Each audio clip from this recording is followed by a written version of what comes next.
We turn our attention now to Winhold, a holding company with its main investments being in its subsidiaries Gundle and Inmins. Gundle is a plastics company and Inmins services the mining and industrial sectors with a wide range of consumable and maintenance products. This one's been on your radar screen for some time. Again, you hold it in your fund. Yes, we do. It had a bit of a blip in earnings. They had one or two once-off events. They had a stock write-down. They had some production issues around a strike. We think that this business, which basically again is geared towards mining and agriculture, mining, and they've got a company called Inmins that does mining supplies, distribution, much like Cogito, but less kind of branded products like pipes and sprockets and conveyor belts, that kind of stuff.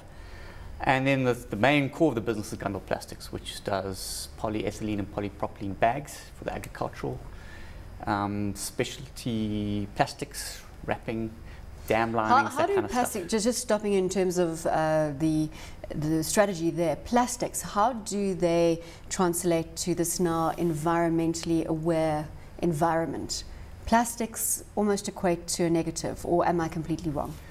Well, I would think that if you've got a recycling type process, where you're taking recycled polyethylene and propylene and putting it back into your process, there's some kind of green angle to it. But really, we can't do without agricultural polyethylene bags, for example, that you deliver fertilizer, or you take out maize seeds. You really need those for the kind of the food supply chain. Again, there's some quite good kind of environmental angles in terms of the dam lining business. What they do is they put in, and that's mainly the dam lining, mainly in Africa. Yeah, absolutely, and that stops water seepage, and also from an evaporation point of view, and also from toxic runoffs, waste water from mines. You use that to stop contaminating rivers. So polyethylene bags are here to stay, in other words? I think so, yes. Paul, are you convinced? Well, it's a similar story, in fact, to Rolf's in some respects. When you talk scale, it's a little bit smaller. I was complaining about 350 million. Now we're talking about 150 million. So if that was a pea shooter, what are we talking about now? This is a toothpick-sized company. We were talking about 200,000 rands worth of daily turnover. Don't take offense, Anthony. This is his style. Some of the guests have refused to come back and sit on the desk with him. Its daily traded average is 45,000 rand. So if you're a big buyer, you're going to be taking a long time to accumulate these. Perhaps Anthony has some insights into who their shareholders are. There's also a Swazi connection, which hasn't been a wonderful thing. Apparently in Swaziland, if you say anything rude about the king, you can risk automatic prosecution and imprisonment. I would say never move to Swaziland. In my opinion, Paul, I think stay firmly here because you would be in prison all the time. So I don't know. I mean, again, the idea here is that you're buying a recovery turnaround story. I remember a couple of years ago people saying it was too cheap because it was generating 20 cents a share of earnings. It was only trading at 70 cents in the market, and that made sense. But unfortunately, as you say, the recent earnings slump put paid a little bit to that, and that's why we saw the stock coming down to these kind of 120 levels relative to the 180 high that it had hit. So, I mean, I'm open to be convinced, but I'm skeptical. Come back hard at him. Well, we think they'll generate about 25 cents in earnings to September 13. So that puts it on a forward PE of 5. Tangible NAV is 183. It's trading at a 32% discount to TNAV. We think that there's, again, tailwinds in terms of secular growth story. So trading at a 32% discount to tangible net asset value is what you're saying.